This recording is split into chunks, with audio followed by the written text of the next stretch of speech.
الله وكفى وسلام على عباده الذين اصطفى أما بعد. أعوذ بالله من الشيطان الرجيم.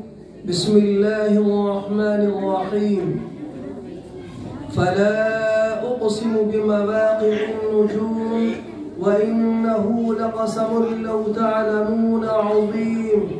إنه لقرآن كريم في كتاب مكنون لا يمسه إلا المطهرون تنزيل من رب العالمين. أفبهذا الحديث أنتم مدهنون. صدق الله العظيم. معزز علماء کرام اور جملہ سامعین کرام و عزیز طلبہ، ماشاءاللہ پروگرام تو اصل میں طلبہ کا تھا، جو بہت بہترین اور خوبصورت پروگرام تھا۔ طلبہ نے مختلف عنوانات پر تقریر کی اور بہت اچھی تقریر، بہت عمدہ۔ معلوم ہوتا ہے کہ درس و تدریس کے ساتھ میں طلبہ کو یہاں تقریر اور تحریر اور خطابت کے اندر بھی نکھارا جاتا ہے اور ان کو اس لائق بنایا جاتا ہے کہ وہ زندگی کے ہر میدان کے اندر، جس میدان میں بھی ہوں، زندگی کے ہر میدان کے اندر کامیاب ہوں اور اپنے معافی ضمیر کو زندگی کے ہر گوشے میں ادا کرنے والے بن جائے۔ چاہے تفسیر کا موقع ہو، چاہے حدیث کا موقع ہو درس و تدریس کی لائن سے، یا خطابت کا موقع ہو، یا تحریری جو ہے تحریر کا موقع ہو، ہر عنوان سے اور ہر نوع سے یہاں طلبہ کو سنوارا جاتا ہے اور بنایا جاتا ہے۔ خوش قسمت ہے وہ والدین جن کے اولاد ان مدارس میں تعلیم حاصل کر رہی ہے۔ معزز سامعین، میں نے قرآن کریم کی جو آیت پڑھی ہے، جو آیات تلاوت کی ہیں، سورہ واقعہ کی آیات ہیں۔ ان آیات میں اللہ نے فرمایا، قسم ہے، میں قسم کھاتا ہوں ستاروں کے غروب ہونے کی، اور یہ قسم بہت بڑی قسم ہے۔ انہو لقرآن کریم،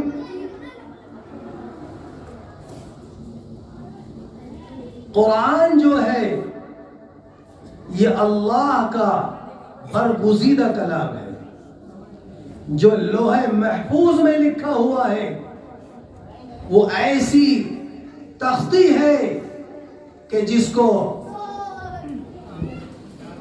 پاکیزہ فرشتوں کے علاوہ کوئی نہیں چھوتا، اور یہ اللہ کا کلام اللہ کی طرف سے نازل کیا ہوا کلام ہے۔ یہ کوئی انسانی کلام نہیں، یا کوئی جناتی کلام نہیں، بلکہ یہ اللہ کا کلام ہے جس کو اللہ نے نازل کیا۔ فرمایا أَفَبِهَذَا الْحَدِيثِ أَنْتُمْ مُدْهِنُونَ، کیا تم اس کو معمولی کلام سمجھتے ہو؟ اللہ کے کلام کو، اللہ کا کلام کوئی معمولی کلام نہیں ہے، اور جہاں اللہ کا کلام پڑھایا جاتا ہے وہ درسگاہ ہے، کوئی معمولی درسگاہ نہیں ہے۔ جیسے اللہ کا کلام تمام کلاموں کا بادشاہ ہے اور سارے کلاموں سے افضل ہے، ایسے ہی جگہوں کے اندر وہ جگہ ہے جہاں اللہ کا کلام پڑھایا جاتا ہے، سکھایا جاتا ہے، وہ سب سے زیادہ جو ہے عالی اور افضل جگہ ہے۔ اس سے زیادہ کوئی جگہ افضل نہیں ہو سکتی۔ مگر افسوس در افسوس مسلمانوں ہی نے ہی اس کو کمتر سمجھ رکھا ہے۔ مسلمانوں نے دوسروں کا ہم نہیں، اپنوں نے، مسلمانوں نے قرآن کو بہت کم اہم سمجھ، بہت معمولی سمجھ لیا ہے، اور یہ تصور ہے ان کا۔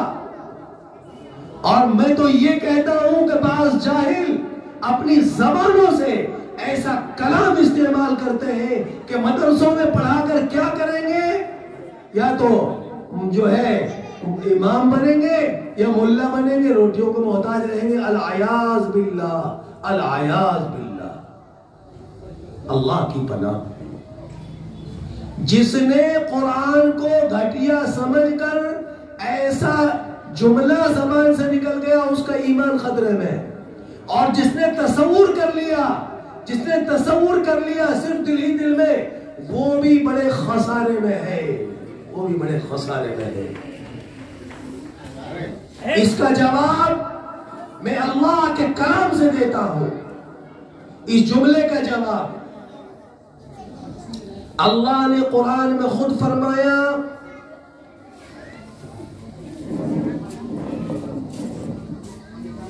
قل بفضل اللہ وبرحمتہ فبذلک فلیفرحوا هو خیر مما یجمعون۔ قرآن میں اللہ نے خود فرمایا، محمد صلی اللہ علیہ وسلم آپ لوگوں سے کہہ دیجئے کہ یہ اللہ کا فضل اور اس کی رحمت ہے،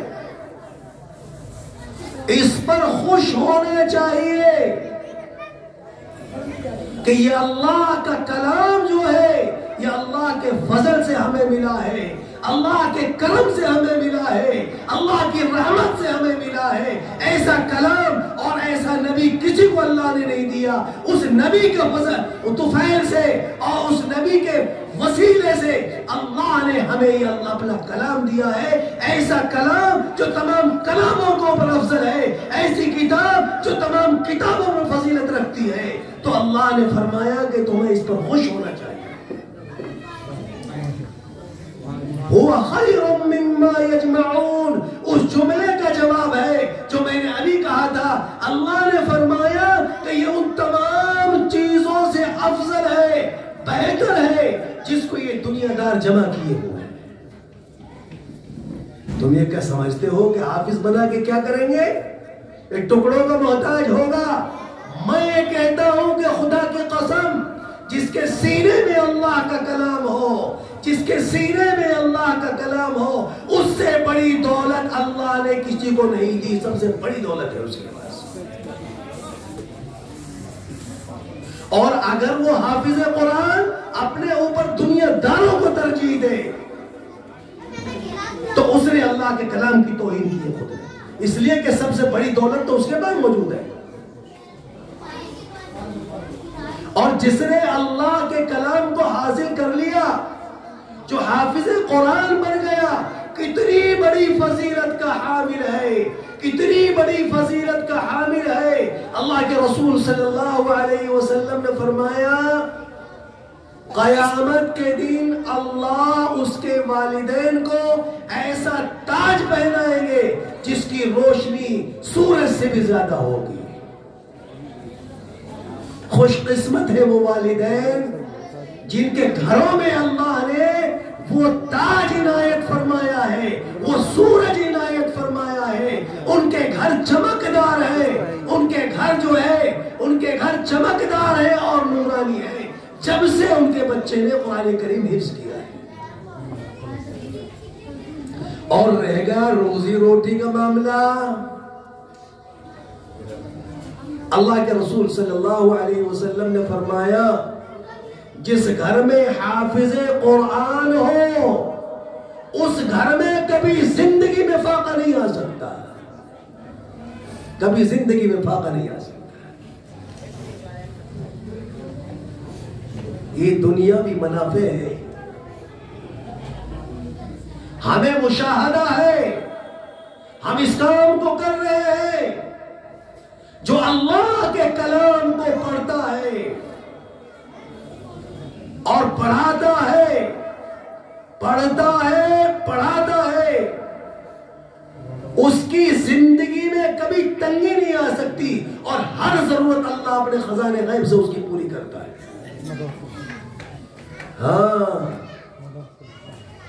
یہ تو اس پھل کا ذائقہ تو ہم نے چکھا ہے، اس کا ذائقہ تو ہم سے پوچھئے، اور ان اہل علماء سے پوچھئے، اور ان قراء سے پوچھئے جو اس کام کو کر رہے ہیں، جو قرآن کی خدمت سے جڑے ہوئے ہیں۔ کتنا مزہ ہے اس پھل کے اندر، کتنا ذائقہ دار پھل ہے یہ۔ آم کے آم اور گٹھلیوں کے دام ہے، اور آج جو ہم آپ کے سامنے اسٹیج پر بیٹھ کر اور خطاب کر رہے ہیں، خدا کی قسم صرف اور صرف یہ اللہ کے کلام کی برکت ہے۔ ہاں، ایسا باعزت بنانے والا کلام ہے۔ اور جب دنیا میں یہ ہو رہا ہے، آخرت میں کیا ہوگا؟ آخرت میں یہ ہوگا، اللہ حافظ قرآن سے کہے گا کہ تو پڑھتا جا اور چڑھتا جا، جہاں آخری حرف قرآن کا پورا ہوگا وہی تیری جنت ہے۔ اور مزید برآں اللہ فرمائے گا کہ تو اپنے ساتھ ایسے 10 آدمیوں کو جنت میں لے جا جن کو ان کے گناہوں کی نحوست کی بنا پر جہنم میں جانا واجب ہو چکا ہے۔ ایسے 10 آدمیوں کو تو اپنے ساتھ جنت میں لے جا، 60 10 آدمیوں کا۔ بعض روایات میں زیادہ کا بھی ذکر ہے۔ اب بدلائیے، یہی تو مفہوم ہے اس حدیث کا، خیرکم من تعلم القرآن وعلمہ، تم میں سب سے بہتر وہ ہے جو قرآن کو سیکھے اور سکھائے۔ ہاں، کیونکہ اس کے دونوں ہاتھوں میں لڈو ہیں، آم کا آم اور گٹھلیوں کے دام۔ دنیا میں بھی باعزت رہے گا، لیکن شرط یہ ہے کہ وہ اپنے آپ کو کمتر نہ سمجھے۔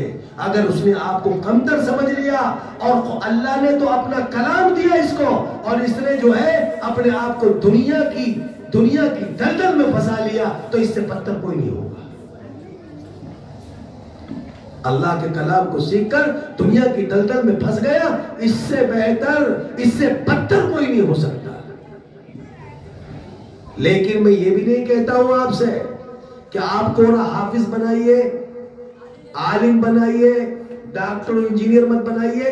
میں یہ کہتا ہوں کہ پہلے حافظ قرآن بنائیے، عالم بنائیے، ڈاکٹر اور انجینئر بنائیے۔ کون منع کرتا ہے؟ تاکہ وہ جب اس دنیا کی رنگ رنگلیوں میں آئے گا، دنیا میں اترے گا، تو پھر اس علم دین کی روشنی اس کو اپنے آکاش میں لیے ہوئے ہوگی، اور وہ جب سائنس میں جائے گا تو ملحد ہونے سے بچ جائے گا۔ ورنہ ایسے انسان اس دنیا میں آئے کہ مسلمان کے گھر میں پیدا ہوئے، اور ان کے پاس چونکہ دینی تعلیم نہیں تھی، جب وہ سائنس کے میدان میں اترے تو سائنس نے ان کو چت کر دیا، اور آخر نوبت یہاں تک پہنچی کہ وہ اپنے جیتے جی اس ایمان سے محروم ہو گئے۔ ہاں، اور میرے دوستوں اور بزرگوں، ایک نصیحت میں اپنے ان طلباء کو بھی کرتا ہوں،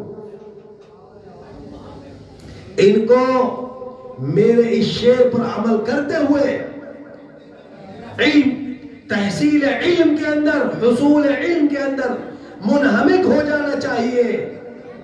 ہمیں دنیا سے کیا مطلب، ہمیں دنیا سے کیا مطلب، مدرسہ ہے وطن اپنا، مریں گے ہم کتابوں پر، ورق ہوگا کفن اپنا۔ ہمارے اکابر نے اسی پر عمل کیا تھا، لیکن دور حاضر کے اندر تو اتنے جدید آلات ہو گئے، میں تو افسوس کر رہا تھا، یہ چھوٹے چھوٹے بچے اور ان کے ہاتھوں میں جو ہے ٹچ موبائل اور بڑے بڑے موبائل اور فوٹو کھینچ رہے تھے۔ جب میں اس طرف جاتا ہوں میری روح کانپ جاتی ہے کہ ہوگا کیا دور کے اندر. یہ انحطاط علم کی سب سے بڑی چیزیں، بری بربادی کی چیزیں ہیں جن سے علم کا انحطاط ہو رہا ہے، اور دھیرے دھیرے علم کا پارا ایسا ڈاؤن ہوتا چلا جا رہا ہے، ایسا ڈاؤن ہوتا چلا جا رہا ہے. بقول کسی شاعر کے، کسی شاعر نے کہا تھا داستان حسن جب پھیلی تو لامحدود تھی، اور جب سمٹی تو ایسی سمٹی بس ایک تیرا نام بن کر رہ گئی. اب دور ایسا آ رہا ہے کہ آہستہ آہستہ نام نہاد علماء رہ جائیں گے اور قابل اٹھتے چلے جائیں گے، چونکہ مشاہدہ ہے کہ جو زینہ خالی ہو رہا ہے وہ پر نہیں ہوتا.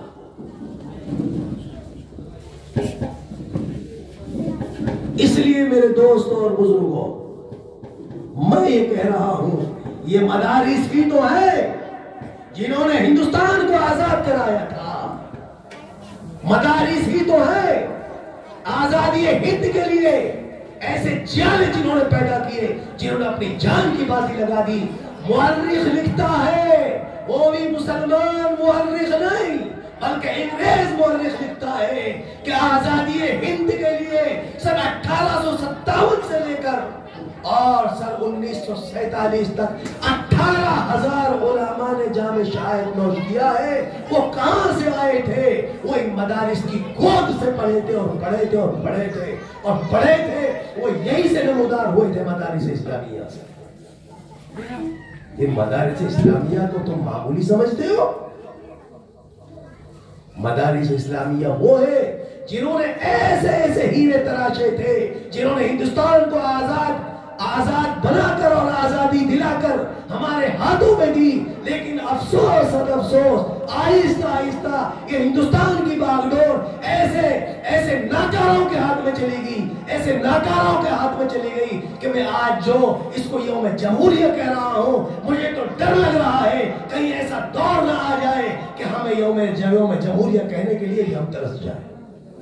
اس لیے میں دعا گو ہوں اللہ رب العالمین ہمارے مدارس کی حفاظت فرمائے، اور اللہ اس مدرسوں کو بھی دن دنیا چوکری ترقی نصیب فرمائے. اور جو بچے اس مدرسے میں پڑھ رہے ہیں اللہ رب العالمین ان کے علم میں اضافہ فرمائے، علم میں برکت عطا فرمائے، اور ان کو دین کا داعی اور شہدائی بنائے، اور ان کو حافظ عالم باعمل بنائے، اور اللہ ان سے دین کا کام لے، اور اللہ اس مدرسوں کو بھی خوب ترقی بخشے، اور اللہ ہمارے ملک کی بھی حفاظت فرمائے کہ ہمارا ملک جمہوری ہے اور جمہوری رہے. اور اس ملک کی حفاظت کے لیے جس طریقے سے ہمارے مسلمانوں نے، ہمارے جیالوں نے اپنی جان کی بازی لگائی تھی، اور قیامت تک ایسے ہی ہندوستان کی آزادی کے لیے اور ہندوستان کے بقا اور تحفظ کے لیے ہمارے علماء، ہمارے مسلمان جان و مال کی بازی لگاتے رہے، اور یہ ملک ہمارا ہمیشہ جمہوری رہے، آزاد رہے، اور اس کے میں ہندوستان کے بسنے والے عمل میں رہے، اور جو شاداب رہے، اور ہمیشہ جو ہے کھلتے کھلاتے رہے، مگر رہے، ہر قسم کی آفات سے محفوظ رہے. آمین. وآخر دعوانا الحمدللہ رب العالمین.